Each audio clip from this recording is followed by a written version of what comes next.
This is the brand new Google Pixel Fold. And you know, when I was thinking about what kind of video I wanted to make about this device, I didn't want to just make another Pixel Fold review that you've already seen before. So I thought, what if I make a more just like practical video reviewing this device? And so we're not gonna get like super in-depth and technical, you know, talking about performance numbers or doing a big camera deep dive. This is really just gonna be me talking about the normal things that I noticed when using this phone as my daily driver. And you know, this is actually my first time ever daily driving a Fold device. So I've used the Z Flip 4 as my daily driver, and so I've used like this folding phone form factor, but I've never used this folding phone form factor. But I've been using this phone for the past few days, and I have a few things written down that I, you know, kind of noticed about this phone. Some things that I liked,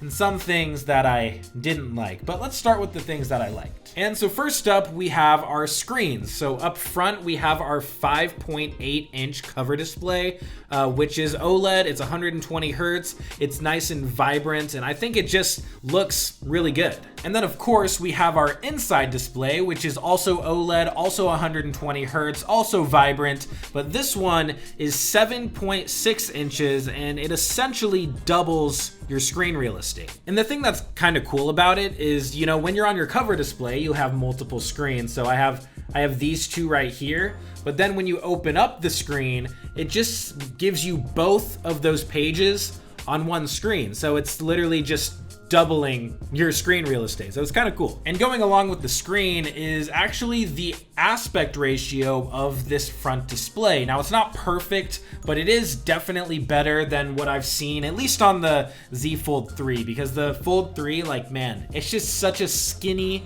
screen. It's like almost unusable. But the Fold, the Pixel Fold, I should say, has a more like normal aspect ratio. So it makes you actually want to use this display as really your main screen. And I actually had a chance to talk with the product manager for the Pixel Fold, and he said that their first priority was the cover display rather than the inside display. So instead of thinking first of the design of the big inner display and then just, you know, building the outside display around that, they actually did the opposite and first thought of the outside display and designed the inner display around that. And the reason he said they did that is because people most often use the cover display, not the inside display. And I actually found that true in my own usage. You know, I would say probably like, I don't know, 85% or maybe even 90% of the time, I'm using the cover screen on this phone. And sometimes I'm like, oh yeah, I have an inside screen. I like forget to use it. And you know, this cover screen isn't perfect. It is a little shorter than normal. It's actually pretty close to 16:9, I noticed. So maybe that's a good thing depending on who you are. But it is a little shorter than I'm used to. And because, you know, we have the hinge here, it does have kind of like a thicker bezel, you could say, off to the left side. So it makes it just a little bit awkward, but I definitely like it more than the Fold 3. I know they improved like the super skinny screen with the Fold 4, but I'm referencing the Fold 3 because that's the one that I have. And then since they make the cover screen more of like a normal aspect ratio, and then, you know, when you open the phone, it's kind of just like double of that, it makes multitasking actually pretty nice. So when you open two apps in split screen mode, you know, it puts one to the left and one to the right, and it kind of just makes it like you have two phones because they're both just kind of like a normal phone aspect ratio, but you have two of them. So it's actually kind of cool. Although I will say, when you're using the full inner display just by itself, not in split screen, it can be kind of an awkward aspect ratio. Like if you're watching a movie or a YouTube video or something like that, you know, it doesn't fill up the whole thing, which I think is pretty common with, you know, devices of this form factor, but it's worth noting. And kind of going along with that, there actually are some apps that utilize this kind of split screen mode, but just in their one app. So for example, if you open the settings, typically, you just have your list of settings and then you tap to go into a certain setting. But when you have the screen open, it shows both the list of settings on the left side, and then it shows a certain setting that you're on the right side. And then along with them, like trying to make the cover display feel more like a normal phone, the overall kind of form factor of the device kind of goes along with that too. So when the phone's unfolded, it's about 2/3 of the thickness of the Pixel 7 Pro, which means when the phone is folded, it's, about 4/3 of the thickness of the Pixel 7 Pro. So it is still thicker than a normal phone, but it's getting better. It feels more normal than some other folding phones. And I think that's kind of like the ultimate goal, is to just make it like the same exact form factor. So like the same thickness as a normal phone, the same screen aspect ratio as a normal phone. And then, when you want to, you can just have a bigger screen. So it just kind of feels normal. And this is not perfect, but it's getting closer. And the next thing that I like is the fluidity of the software. And I think this is an advantage that, Google has, since they own Android and they're also making the Pixel device. It feels really smooth, especially I notice just like on the home screen going in between these two pages. It's just really smooth, and it's very nice. And then going along with the software, they also have this dock feature that you can bring up at any time, which is actually pretty cool. So say you're just in YouTube or something, but you want to quickly go to another app without actually having to go back to your home screen. You can just swipe up a little bit from the bottom and hold, and it'll bring up a dock with, your dock apps that you typically have at your home screen, along with a couple recent apps that you have been using. And then you also have the ability to just show your whole app drawer from there, which is, pretty convenient. So that's cool. Now this next one is actually maybe a little bit surprising, and that's battery life, because the battery life is actually pretty good. Now I don't have any specific numbers for the exact battery life, but I would say you could get upwards of 6, 7, maybe even 8 hours of screen on time. I mean, yesterday I got up around, I don't know, maybe 6:30, 6:45 a.m. and I was up until about 2 a.m. and I ended the day with 21%. So, I mean, I didn't have an insanely busy day on my phone or anything, but the fact that it lasted that long is impressive. And I'm sure it'll depend on your usage, and I think this is my theory as to why I'm getting such good battery life, is because I'm using that front cover display most of the time, which is, a smaller display than the Pixel 7 Pro. Now, if I was using the inside display all the time, I maybe guess that the battery life would be a lot worse, but I'm not using the inside display all the time, so my battery experience has been great. Now, the last thing I'll say of the things that I liked is this, and it's the sound of the clap when you close the phone. Are you ready?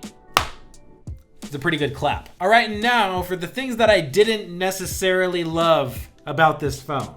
First up is app optimization. And I'm not talking about camera optimization and social media apps. That's actually kind of decent. I tried it out a little bit and it wasn't too bad, but just general app experience on this phone is kind of not the best on certain apps. So for example, if I open up some apps like YouTube, it looks totally normal. It fills up the whole screen and it, works pretty much how you would expect it to. But then other apps just literally won't use the whole inside screen. It'll just cut it off. So Instagram literally just takes up half of the screen. I mean, you can tap to move it to a different part of the screen. But yeah, it literally just fills up half of the screen, which is really weird. And when I had that talk with the product manager, I asked him about this, and he said that Google is actively working and actually providing specific paths for developers to use to optimize their apps for the Fold, but they're obviously just having to wait for developers to actually do that. So hopefully in the future it will improve, but there are multiple apps like this, so I don't know if it's, ever gonna be perfect with every app. We'll have to see. And then another thing kind of along the same lines is sometimes when you open apps on one screen and then switch to another one, so like say I open an app on the inside display and then I switch to the cover screen, or even if I just open it on the inside display and want to change it from like horizontal to vertical, it can kind of just like mess up the window size and the aspect ratio. So like, let me show you what I mean. So like this is YouTube Studio on the inside display. You can see it does not take up the whole screen. However, for some reason, if I open the app with the phone sideways like this, YouTube Studio then does take up the whole screen. So that's kind of weird in itself. But then say I open YouTube with the phone not sideways, and then I'm like, oh yeah, I want this app to be full screen. So I move the phone sideways,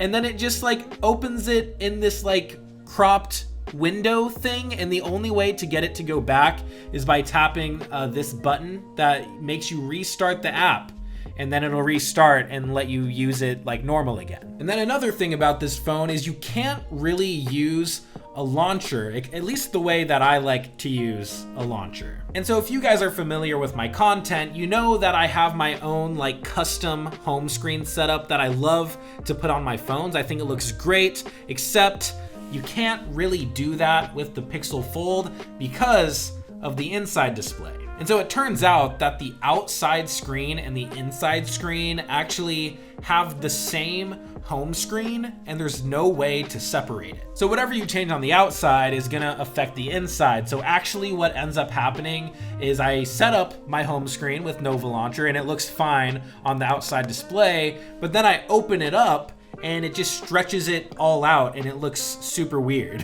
And it works great and it makes sense for like the default operating system, where it shows like 2 pages on the inside screen. I think that's great, but I don't know, with using a launcher, it just doesn't really work. So I wish there was a way or like a setting to just enable like separate outside screen, home screen, and inside screen, home screen. But anyways, that is about all of the thoughts that I had in my few days of testing the Google Pixel Fold. Now, I know you're probably wondering like, well, what about the cameras? And I'm gonna be honest, I did not test the cameras that much. So if you wanna know about the cameras, I'm sure Marquez probably talks about it in his video. But I actually do have the full recording of the interview that I had with the product manager for the Pixel Fold. It's like a 30-minute interview. And if you guys want to see that, then I'll get it edited and posted. So just let me know if that's something that you guys want to see. But thank you guys so much for watching this video and supporting the content. I appreciate it, especially if you made it this far.